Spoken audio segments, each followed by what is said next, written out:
Pakistan Asian news کے تمام ناظرین کو میرا سلام. میں ہوں آپ کی ہوسٹ کومل خان. خبر آپ تک پہنچا رہے ہیں. جی بالکل. وہاڑی ٹیبہ سلطان پور وسیع ویلفیئر فاؤنڈیشن عبداللہ آباد کی جانب سے مرحلہ وار پروجیکٹ تحفظ مقدس اوراق مکمل ہو چکا ہے اور اس پر چیئرمین وسیع ویلفیئر فاؤنڈیشن عبداللہ آباد صدر چودھری آفتاب احمد، نائب صدر فاروق ارائیں اور دیگر ٹیم ممبران حاجی سلطان محمود، یاسر ارائیں، کاشف رزاق، محمد اویس، ریاض بھنگو نے شرکت کی اور وائس چیئرمین انجینئر محمد ساجد رزاق نے اس موقع پر اپنے خیالات کا اظہار کرتے ہوئے کہا کہ سڑکوں اور گلیوں میں پڑے کاغذات جن میں قرآنی آیات، اللہ کے نام، پیکنگ میں لگائی جانے والی ردی میں بعض اوقات ایسی تحاریر اور تصاویر نظر سے گزرتی ہیں کہ دل کانپ اٹھتا ہے. بحیثیت مسلمان ان مقدس اوراق کی حفاظت ہماری پہلی ذمہ داری ہے.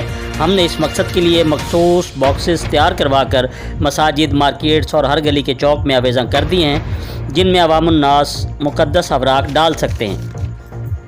وسیب گروپ عبداللہ آباد کی نوجوان ٹیم نے بے لوث خدمت میں عظمت کے جذبہ سے سرشار ہو کر اللہ کی رضا کے لیے مرحلہ وار مقدس اوراق کا یہ پروجیکٹ مکمل کیا. اس موقع پر امام صاحب نے مقدس اوراق کی فضیلت بھی بیان کی اور اس موقع پر خصوصی دعا بھی کروائی گئی. جی کیمرہ مین ٹیم کے ساتھ محمد آصف خان، ایشین نیوز، ٹیبہ سلطان پور، وہاڑی.